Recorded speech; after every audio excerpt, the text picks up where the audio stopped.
Good day, YouTube. It's the 20th of June, 2020, and we're out here in the small engine shed. I call it the solar shed.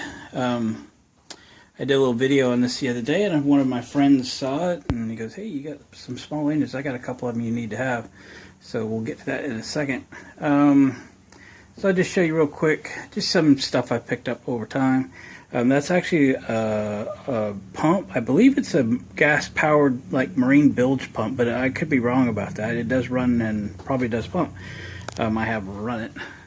The one to its right, I think that's a Tecumseh. It's a 5 or 6 horse, something like that, and it's got a torque converter, a CVT, attached to the back of it. So it'd make a good, like, mini bike engine or something. The little white engine is like a 3 horse. It's off like a Edger. And then an 8 horse horizontal Briggs, another 3 horse Briggs. And then that's a, I think it's like a 10 horse Kohler. Got it from a buddy I bought a bunch of parts from. And then a 6.5 horse Honda. Down below is a, oh no, wait a minute, there's an 8 horse Briggs, the one with the piston hanging on it. That's a aluminum 8 horse horizontal Briggs. It's the one out of my Cushman golf cart. I went to a little newer engine just to get a part number that I could get a rebuild kit for easily. Down on the bottom it's a 12 horse Briggs IC engine. I bought a pair of them to do a motor swap with, which I have completed. There's a big old water pump, and there's the Kohler. It's like a 10 horse Kohler. And then back in the corner is an old civil defense generator. It's got a 14 horse cast iron Briggs. That whole assembly is unbelievably heavy. It's crazy. Got some parts stashed here, and there was a gear, or a 90-degree gear reducing gearbox. And then a couple of Maytag hit-miss engines from the 30s. One's like I can't remember, one's a 36 model, or 1936, and etc. I don't remember what the other one was, 34. Somewhere in there. A few miscellaneous parts. So I'll show you what my buddy gave me today. So here's a couple things going on. This is a Briggs. I don't know what size it is. Somewhere between 5 and 8 horse. I thought it was a cast iron engine, but it's actually aluminum. Much easier to carry. So I'm going to unload that, throw it on the bench, and might look at it a little bit, get some numbers off of it so I know what I got. It's complete. Probably a good candidate to get it running. I didn't see if it even turned over yet. It's got a centrifugal clutch on the output shaft with a sprocket. So definitely, like, you know, go-kart material or something, but just 1 speed. And then we got this old compressor, which my buddy Greg gave his stuff to me. Said he had, back in the 80s, when like the Bee Gees were in, he took this in, had it worked on, and maybe got it running well. And then somebody that was returning it to him dropped it out of the back of a truck or something. And the story is bent the crankshaft on the compressor.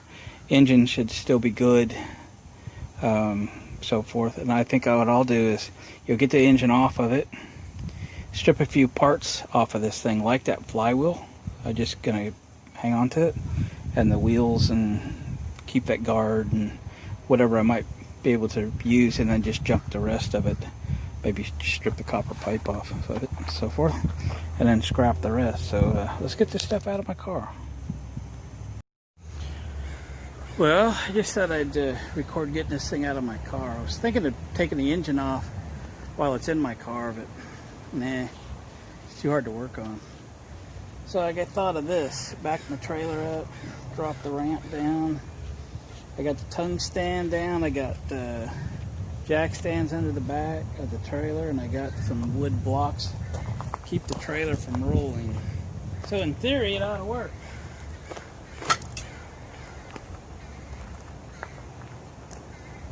Let's see if it does. Because I'm telling you, that compressor is heavy. Like 300 pounds or something. Everything on that thing's cast iron. Steel.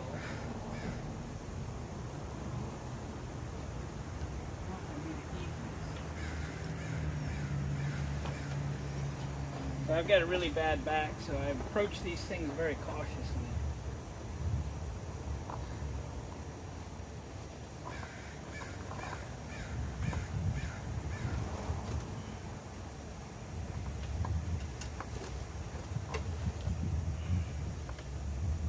It took a lot to get this in, I can tell you that.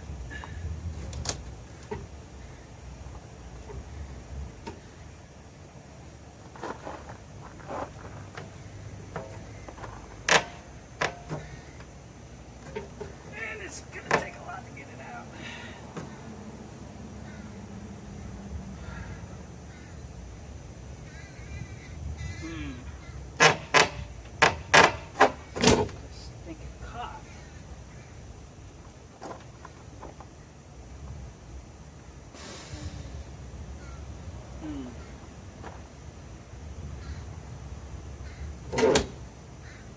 I can remember just how we put it in there.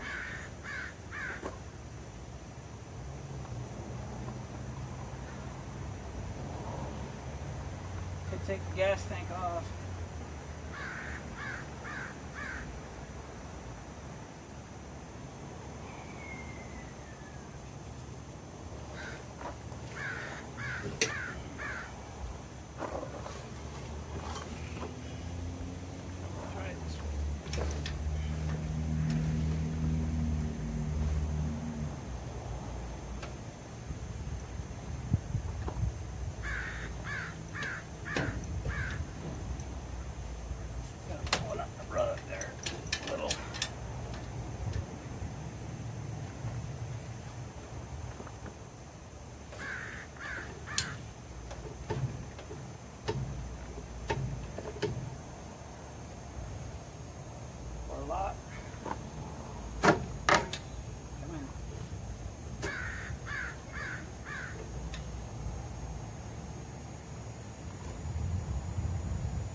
Well, I just don't know how we got it in there, but I'm gonna have to take the gas tank off.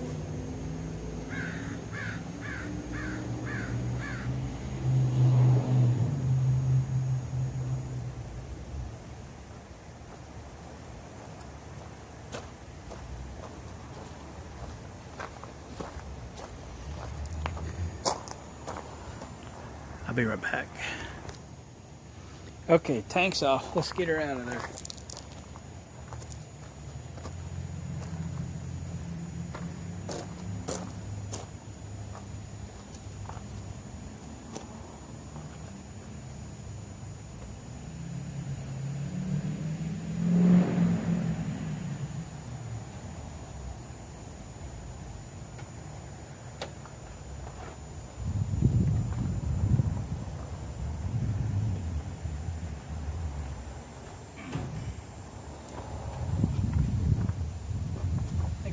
It'll ever be the same.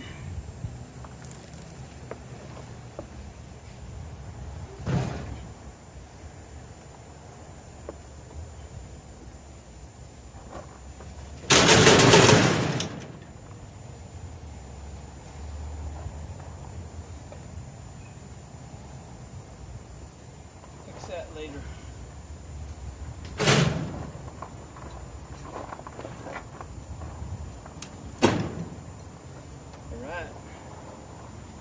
Safely back to Earth.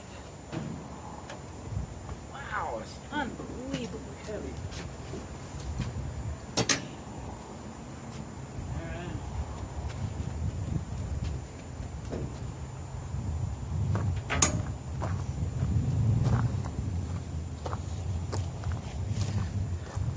Let's move in for a closer look.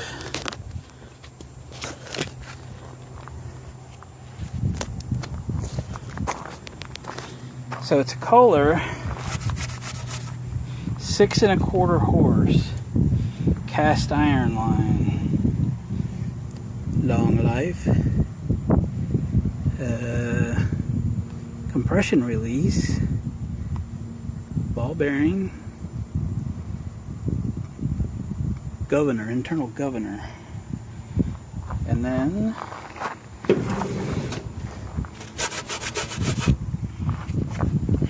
engine model number K141T, I believe. Spec number 29372D as in dog. And the serial number. So there you go. That's the information on it. I see this governor arm over here, which is, I haven't noticed that before, and then I see this. I'm not really sure what that is. It might be part of the, oh, it goes down and was using air pressure to change the motor speed. I get it. So it's a real compressor engine. That's cool. No air cleaner on it. Not much of a muffler. Guess it could be noisy. Wow, look at that pull start. This is a heavy duty. Hey, it turns. All right. Probably fire right up. All right, let's get that thing in the shop. All right, we'll take a closer look at this Briggs engine, and I've been 10 minutes on the top of this thing looking for numbers. And if somebody has any idea where the numbers might be hiding, or possibly they were there and they're rusted off or something. So I'm trying to get a light on there best I can. And I don't see any remnants of a number. Do you? Anyway, I've wire brushed and used PB Blaster and tried to kind of polish what metal's there without losing any metal. Just can't find it. But I'm going to call it a 5 horsepower. Let's just go with that. I have over on the shelf a more modern, probably a 70s vintage 8 horsepower. And that's an 8 horse. So I'm pretty sure this is at least in the neighborhood of a 5. So these will come up, both this and that Kohler will come up on a future video, because we'll definitely work on trying to get them running, see what we have. At least when we put them on the shelf, we'll know, you know, if I ever want to use them, that they're usable. So on a future video, we'll clean this thing up and make it run. I think she's all complete. She's minus the air cleaner. It probably, I don't know, who knows what it had, but you know, one of them risers with the paper filter, probably like that one. Kind of got a muffler on it. I didn't check the oil, but we're not going to fiddle with it right now anyway. We're going to set it aside and get on to bigger and better things. But we do got to get that Kohler off of that air compressor and get rid of the carcass. So there'll be not much to show pulling parts off of this thing. We'll get the engine off. I'm going to save that big pulley and some other jazz. But other than that, I think we're good to go on these things. Just kind of showed you what I acquired.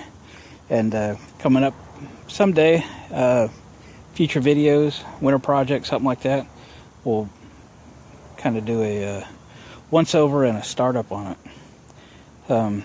This being that compressor motor, you can see that air line down there coming up to this knob looking thing, and it kind of runs into the governor, I think. So I think it controls its speed based on air pressure. That's kind of cool. Alright, we're rambling. I know the carburetor on this thing's like $12 for, you know, overseas, brand new. Come up with an air cleaner assembly, which seems to be missing, but that's alright. Probably all the Kohler air cleaners will fit it, so that's good. Alright gang, appreciate you watching, commenting, subscribing. Hit the thumbs up button please, and then come on back when we have another video to show. I just noticed something, a little bonus footage. See if you can read that.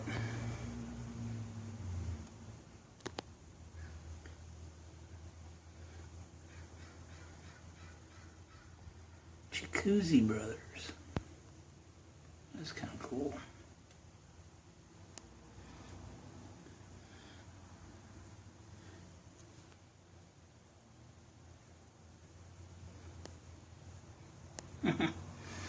Yeah, I had to show it to you. All right.